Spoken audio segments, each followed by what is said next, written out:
بسم الله الرحمن الرحيم. يسر موقع أنا السلفي أن يقدم لكم هذه المادة.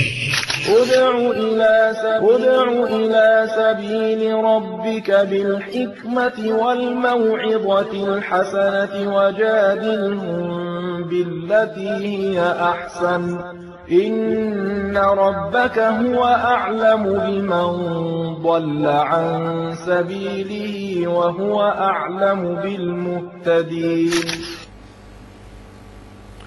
الحمد لله وأشهد أن لا إله إلا الله وحده لا شريك له، وأشهد أن محمدا عبده ورسوله صلى الله عليه وآله وسلم. أما بعد، عليكم السلام ورحمة الله وبركاته. يقول: عمت البلوى بانتشار أجهزة الكمبيوتر المحمول والتي يستخدمها الشباب تارة في الخير وأخرى في الشر. هل يجوز لي أن أعمل في تجارة هذه الأجهزة؟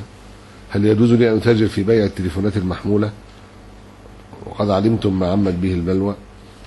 نقول: الأمر الذي أو الشيء الذي يستعمل استعمالين بين الحلال والحرام لا يحرم العمل فيه والتجارة فيه والبيع والشراء إلا لمن علم أن مشتريه يستعمله في الحرام.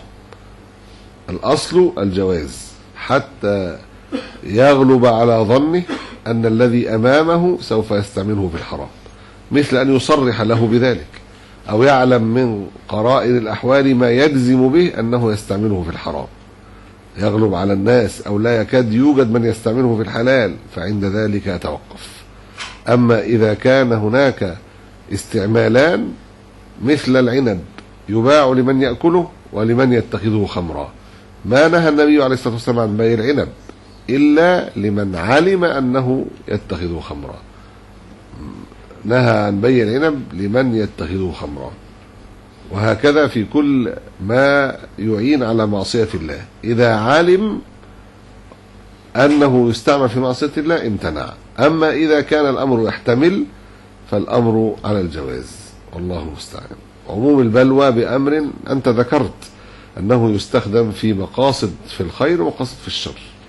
والتليفونات المحمولة الأصل فيها أنها للاتصال، وإن كان الشباب يضعون فيها أشياء منكرة كثيرة جدا، من أغاني، من صور عارية، من أفلام قذرة، من منكرات كثيرة، بالإضافة إلى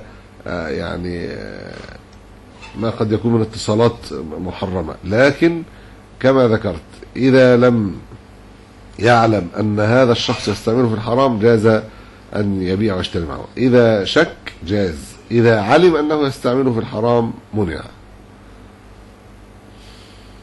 شيخ الشك كده احنا بنرجع للأصل إن الغالب بيستخدمه في الحرام. لا، الأصل إن فيه استعمالين، بس الغالب يغلب على الظن إن معظم الناس بيستخدموه في الحرام. التليفون استعماله في الأصل الاتصال، ده مقصود الأصل في التليفون. هو المشتري غير مسلم، واحد غير مسلم مسلم أو كافر زي بعض.